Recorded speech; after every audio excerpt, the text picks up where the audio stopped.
Hello friends, स्वागत है आपका अपने यूट्यूब चैनल साइकोलॉजिकल गुरु में। आज हम करेंगे लॉरेंस कोहलबर्ग की मॉरल डेवलपमेंट थ्योरी। तो चलिए शुरू करते हैं।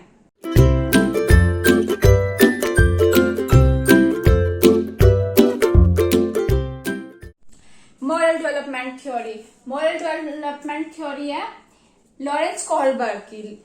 इसमें जो मॉरल शब्द है वो किससे आया है? वो मोरेस से आया है। और मोरेस क्या है? लैटिन भाषा का शब्द। कौन सी भाषा का शब्द है? लैटिन भाषा का शब्द है। ये जो मॉरल है उसका मतलब होता है तौर तरीका। इसका मतलब होता है तौर तरीका।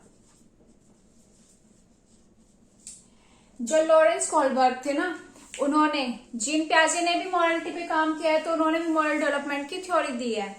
तो जो लॉरेंस कोहलबर्ग थे, उन्होंने जीन पियाजे की जो थ्योरी थी मॉरल डेवलपमेंट, उसके बारे में पढ़ा, उनके नैतिक विकास के बारे में पढ़ा। तो लॉरेंस कोहलबर्ग बोलते हैं कि मैं भी मॉरलिटी पे काम करूंगा।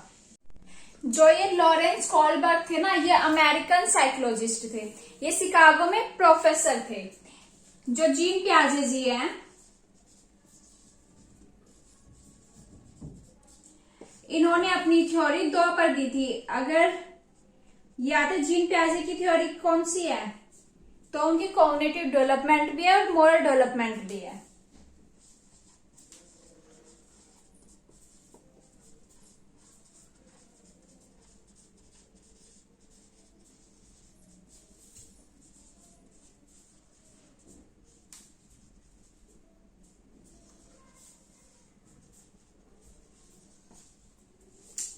जो जीन पियाजे जी है, उन्होंने कॉग्निटिव डेवलपमेंट पे भी अपनी थ्योरी दी और मॉरल डेवलपमेंट पे भी।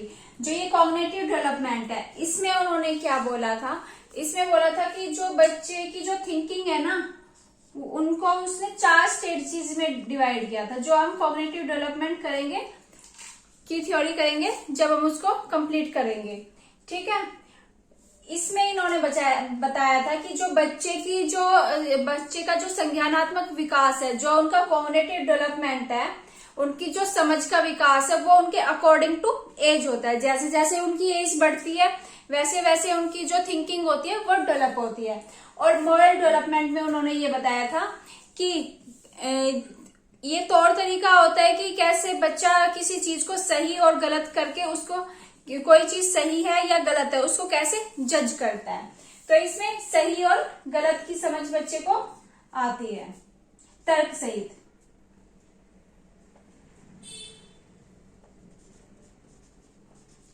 जो ये लॉरेंस कोहलबर्ग थे, इन्होंने एक स्टोरी दी थी। जो लॉरेंस कोहलबर्ग थे, उन्होंने जो स्टोरी सुनाई थी वो थी मॉरल स्टोरी थी, मॉरलिटी पर बेस्ड थी। उन्होंने क्या किया? बच्चों को ना दुविधा में डाला। उन्होंने बच्चों को एक मॉरल स्टोरी सुनाई, उसके हिसाब से उन्होंने बच्चों से क्वेश्चन ऐसे किए कि बच्चों को दुविधा में डाल दिया कि क्या सही है और क्या गलत है। उनको तर्क सहित अपना उत्तर देना था। अब उन्होंने, जो लॉरेंस कोहलबर्ग थे, उन्होंने स्टोरी सुनाई बच्चों को कि हिंज नाम का एक आदमी था, उसकी वाइफ थी, उसको कैंसर था। वो कैंसर बढ़ते बढ़ते बढ़ते बढ़ते इस स्टेज पर पहुंच गया कि उसका इलाज, सिर्फ एक ही दवाई थी जिससे वो ठीक हो सकती थी। डॉक्टर ने बोला कि आप ये दवाई ला दीजिए तो ये है कि आपकी वाइफ बच जाएगी। अब जो हिंज था,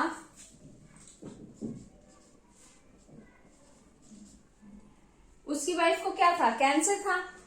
अब दवाई भी जरूरी थी, क्योंकि अगर दवाई नहीं मिलती तो उसकी वाइफ की डेथ भी हो सकती थी। तो वो गया केमिस्ट वाले के पास कि भाई मेरे को ये दवाई चाहिए और मेरे को ये दवाई दे दो। पूरे शहर में क्या था कि एक वही केमिस्ट था जिसके पास वो दवाई अवेलेबल थी। उसने बोला कि भाई ठीक है, मैं तुम्हें दवाई दे दूंगा, लेकिन उसके बदले में जो उस दवाई का जो दाम है, उससे 10 गुना दाम मैं उस दवाई का लूंगा। जो उस दवाई का जितना भी प्राइस है, उससे मैं 10 गुना दाम लूंगा। अब हिंज क्या था, हिंज मजबूर था कि भाई उसको वो दवाई चाहिए ही चाहिए थी, नहीं तो उसकी वाइफ की डेथ हो जाती। अब क्या हुआ कि जो उसने बोला, केमिस्ट्री वाले से बहुत रिक्वेस्ट की, बहुत कुछ बोला, लेकिन वो नहीं माना।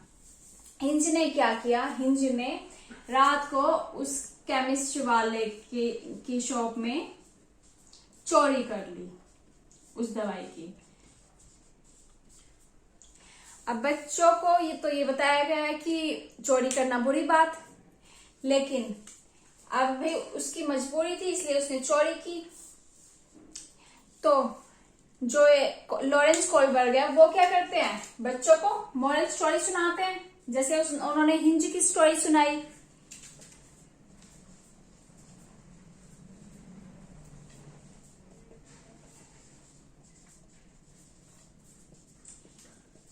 मॉरल स्टोरी सुनाते हैं, फिर वो क्या करते हैं, डिलेमा, मतलब बच्चों को दुविधा में डालते हैं। क्या करते हैं, बच्चों को दुविधा में डालते हैं, क्वेश्चन करते हैं, क्वेश्चन के बेसिस पर वो उनको दुविधा में डाल देते हैं कि क्या सही है और क्या गलत है। वो उनको किसके हिसाब से देना था, मॉरल रीजनिंग के हिसाब से देना था, तर्क के हिसाब से, उनको नैतिक तर्क के हिसाब से उसका जवाब देना था। जो बच्चों को जो दुविधा में डाला था उन्होंने क्वेश्चन करके, वो क्यों डाला था, क्या था वो, कि क्या सही है और क्या गलत है। वो तर्क के हिसाब से आपको आंसर देना है, ठीक है। पेपर में क्वेश्चन आता है कि जो लॉरेंस कोलबर्ग थे, उनकी जो थ्योरी थी मॉरल डेवलपमेंट, उसका बेस क्या था, उसका बेस था चिल्ड्रन रिस्पॉन्स।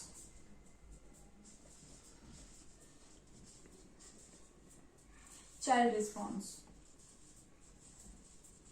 बच्चे के रिस्पॉन्स के हिसाब से इस थ्योरी को रखा गया था, ठीक है।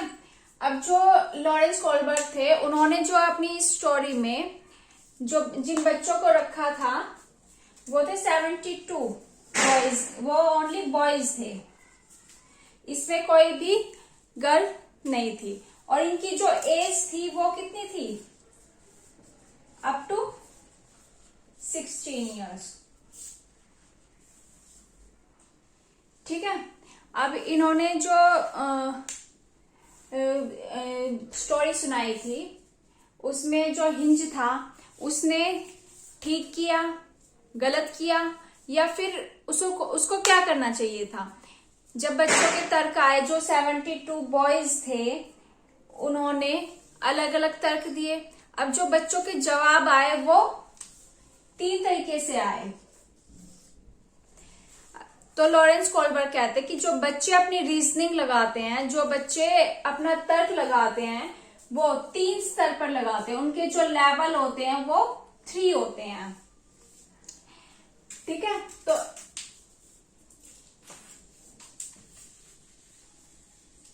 इन 3 लेवल के हिसाब से जो मॉरल डेवलपमेंट थ्योरी है, जो मॉरल डेवलपमेंट थ्योरी है, उसके 3 स्तर बताए गए।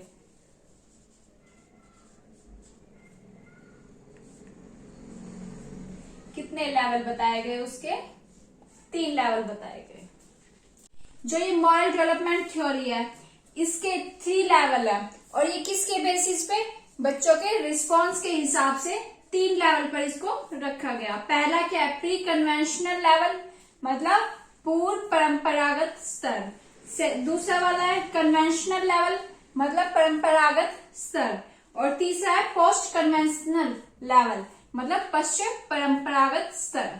जो ये पहला वाला है प्री कन्वेंशनल लेवल, जो ये समाज की समझ से पहले, मतलब बच्चों को इसमें क्या होता है, नियम कानून इनकी समझ नहीं होती।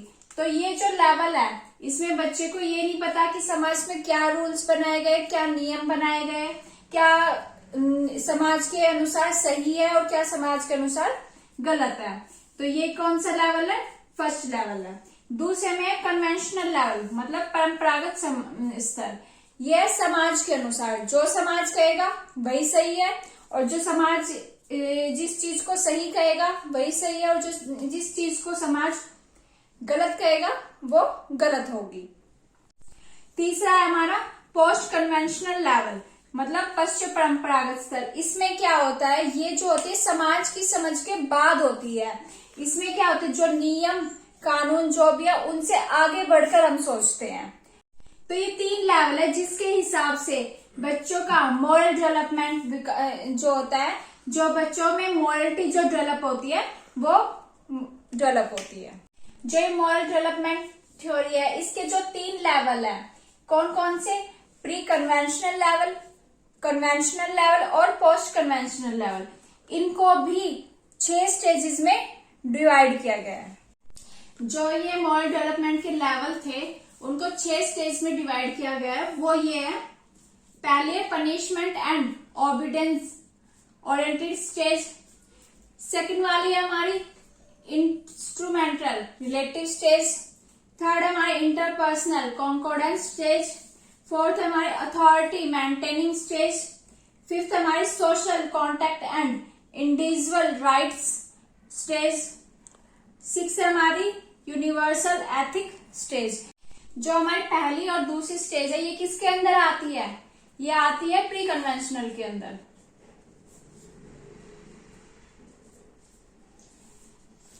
लेवल के अंदर आती है। जो हमारी थर्ड और फोर्थ है ये किसके अंदर आती है, कन्वेंशनल लेवल के।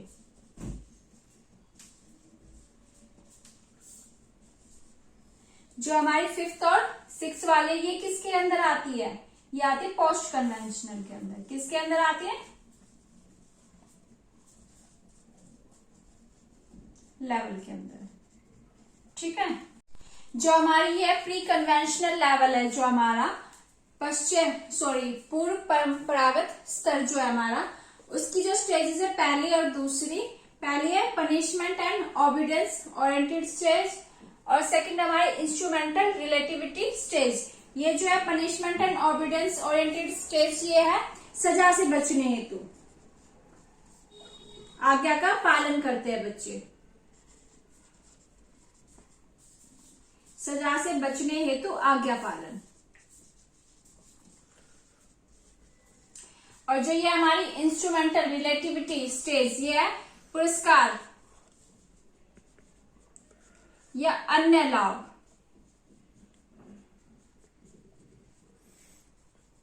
के लालच।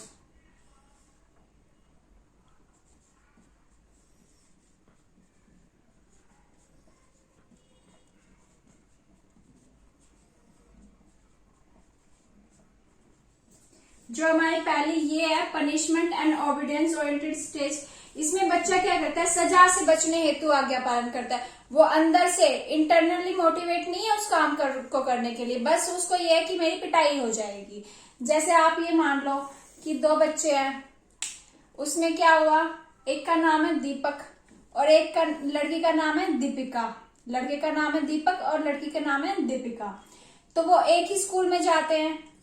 तो जब दीपक और दीपिका एक ही क्लास में है, एक ही सेक्शन में है, दीपक क्या करता है, दीपिका का जो लंच बॉक्स है उसको फिनिश कर देता है।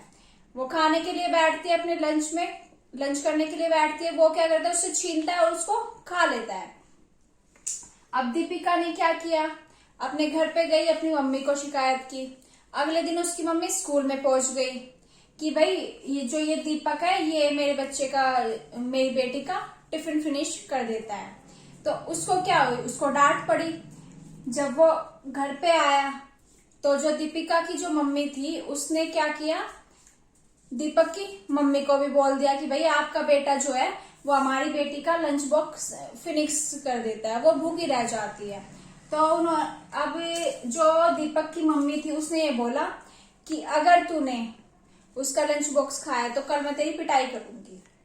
तो अगले दिन से उसने क्या किया, उसका लंच बॉक्स खाना बंद कर दिया कि मेरी पिटाई होगी।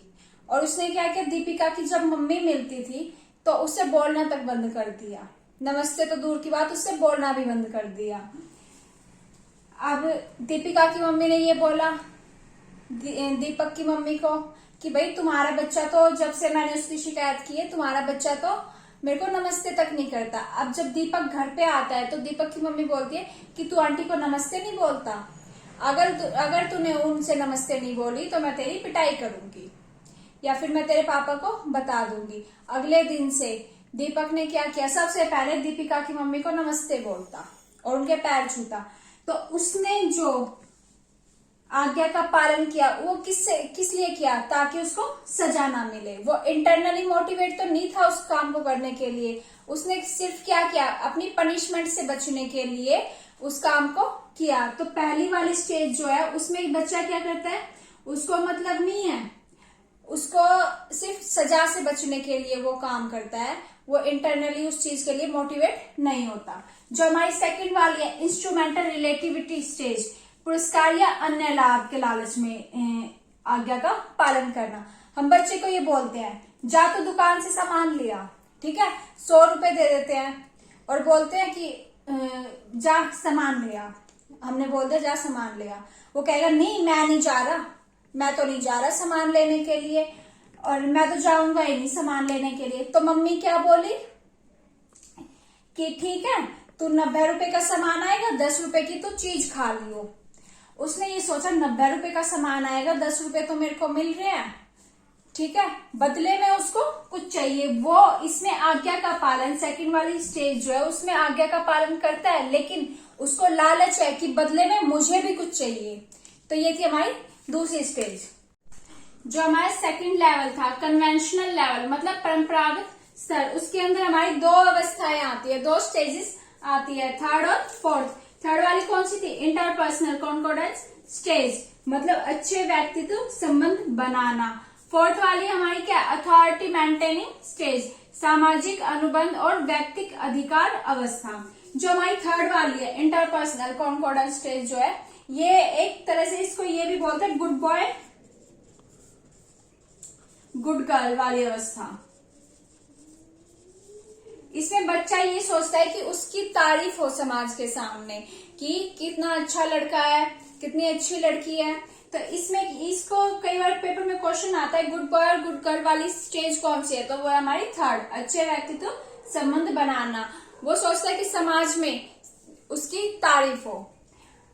फोर्थ वाली हमारी अथॉरिटी मेंटेनिंग स्टेज, सामाजिक अनुबंध और व्यक्तिक अधिकार अवस्था। इसमें क्या होता है, जो समाज इज एवरीथिंग, जो हमारी सोसाइटी है वो ही सब कुछ है, उसमें जो रूल्स बनाए गए हैं, जो रेगुलेशंस बनाई गई है, उसी के अकॉर्डिंग हमें रहना, जो नियम कानून जो बन गए उसी को हमको फॉलो करना है, उसके ऊपर हम कोई भी सवाल जवाब नहीं कर सकते। जो हमारा थर्ड लेवल है पोस्ट कन्वेंशनल लेवल, मतलब पश्चिम परंपरागत स्तर, उसके अंदर भी हमारी 2 स्टेजेस आती है, फिफ्थ और सिक्स्थ। फिफ्थ वाली कौन सी है, social contact and individual rights stage, मतलब सामाजिक अनुबंध और व्यक्तिक अधिकार। जो हमारी 6 वाली स्टेज है वो कौन सी है, यूनिवर्सल एथिक स्टेज, मतलब सार्वभौमिक नैतिक स्तर। जो हमारी 5वीं है social contact and individual rights stage, इसके अंदर क्या आता है कि बच्चा ये आता है लेटर एडोलसेंस एज के अंडर आता है। तो इसमें क्या होता है, बच्चे में प्रॉब्लम सॉल्व करने वाली पावर डेवलप हो जाती है, वो समस्याओं का हल खोजने लग जाते हैं। डिसीजन मेकिंग पावर, वो किसी भी विषय पर निर्णय लेना शुरू कर देते हैं तर्क सहित, कि उनके अंदर जो होती है लॉजिकल थिंकिंग डेवलप होती है। जो बच्चे होते हैं यहाँ पर वो समाज को बदलना चाहते हैं, जो समाज में पहले से रूल्स और रेगुलेशन जो बने हुए हैं वो उनको चेंज करना चाहते हैं बड़े लेवल पर। वो किसी भी चीज को ऐसे नहीं मानना चाहते कि हाँ ठीक है ऐसे समाज में रूल्स बने हुए तो ठीक है, नहीं, वो हर एक चीज को चेंज करना चाहते हैं। अगर वो किसी चीज को एक्सेप्ट करते हैं तो वो इस बेसिस पे एक्सेप्ट करते हैं कि उसके पीछे तर्क क्या है, ठीक है। जो 6 वाला है हमारा यूनिवर्सल एथिक स्टेज, मतलब सार्वभौमिक नैतिक स्तर। इसमें क्या होता है, इसमें ये होता है कि जो भी कुछ चीजें हैं, जैसे अगर जो हिंज था उसने चोरी की, तो इसमें जो बच्चे हैं इस स्टेज में क्या मानने लग जाते हैं कि हिंज ने जो चोरी की थी ना वो बिल्कुल ठीक की थी। पैसे तो बाद में भी दिए जा सकते हैं, आदमी की जान से अच्छे पैसे थोड़ा है ना, पैसे तो बाद में भी दे सकते हैं। जो हमारे ये 3 लेवल थे और इन 3 लेवल के अंदर जो 6 स्टेजेस थी, उसमें उसका अगर हम कंक्लूजन निकाले तो उसमें हमने क्या देखा कि जो हमारी जो मोरलिटी है ना, वो किसकी वजह से आई है, हमारे कॉग्निटिव की वजह से।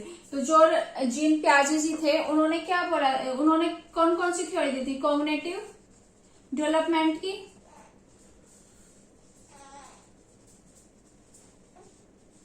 और किसकी दी थी, मोरल डेवलपमेंट की।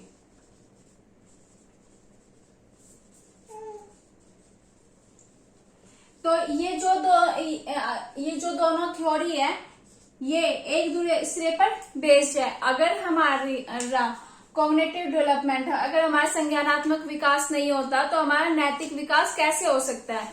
तो ये दोनों एक दूसरे से रिलेटेड है, क्योंकि तभी तो हम डिसीजन ले सकते हैं। जो ये लॉरेंस कोलबर्ग की थ्योरी थी मॉरल डेवलपमेंट, उसकी कमियां अगर पूछी जाए तो उसकी कमी क्या थी, अगर उसकी हम कमियां पूछे तो उसकी कमी क्या थी कि उसने सिर्फ बॉयज को लिया। वो क्या था, पार्शियलिटी, पक्षपात किया हुआ था। इसमें अगर उनको लेना था तो गर्ल्स को भी लेना चाहिए था ना, क्योंकि अगर अपने थॉट्स रखते हैं, अपने व्यूज रखते हैं तो लड़कियां भी रखेंगी और लड़के भी रखेंगे। लेकिन उन्होंने क्या किया कि अपनी जो थ्योरी थी उसमें सिर्फ लड़कों को ही लिया, तो उन्होंने पक्षपात किया। जो ये हमारी 6th वाली स्टेज थी ना, 6ठी स्टेज थी यूनिवर्सल एथिक स्टेज, उसमें क्या है, मानवता ही सबसे बड़ा धर्म है। इसलिए हिंज ने जो चोरी की थी ना वो बिल्कुल ठीक की थी।